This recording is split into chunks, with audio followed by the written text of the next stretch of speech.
Hello, this is Katie from Memories to Keepsakes, and I haven't made a video in quite some time, and tonight I decided to craft a little bit and to make a couple projects, so I'll be sharing those with you real quick. I don't have very many minutes left on my camera before my battery goes dead, so it's going to be kind of quick, but then I will be back in the next couple days to make a couple more videos.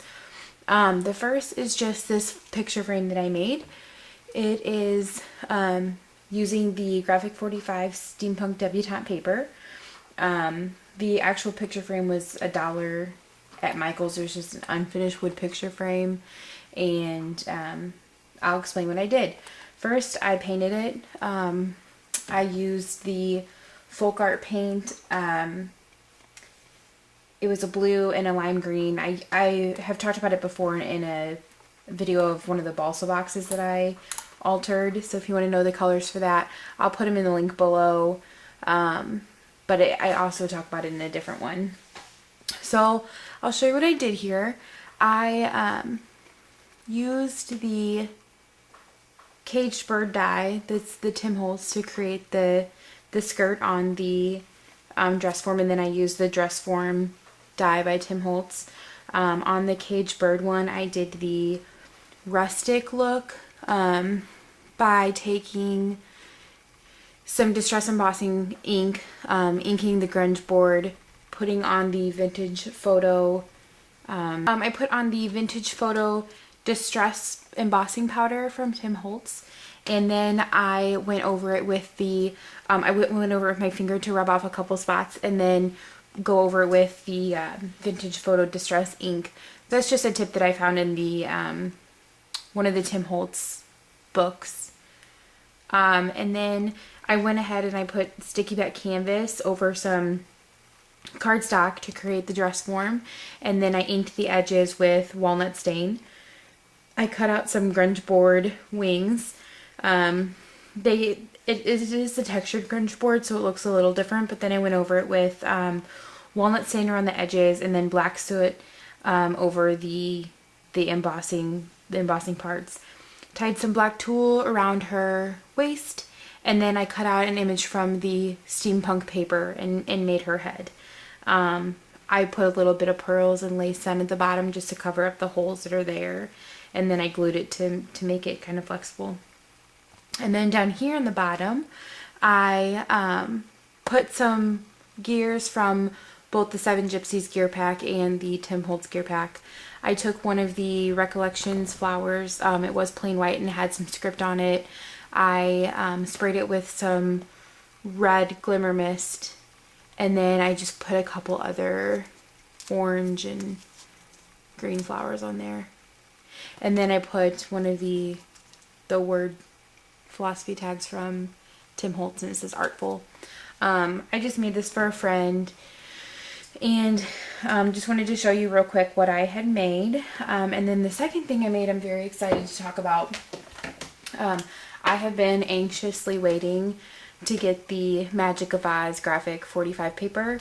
I ordered the 8x8 pad a couple days ago, but one of my local stores got it in today, and I couldn't wait for my 8x8, so I went and bought the 12x12. I also ordered the all 3 sets of stamps that go along with it, the Hero Art stamps, so I am anxiously awaiting those. They should be here by Wednesday, I believe, so there will be plenty more projects to come. I'll flip through these papers. I know lots of people have seen them because they're brand new and they're being shown on YouTube right now, but very bold and bright colors on these papers, and I'm sorry about the glare. They're all double-sided. I just love the images that they chose for these papers. They're very inspirational, and I'm very excited to do lots of fun things with them. I'm all over the screen, I'm sorry.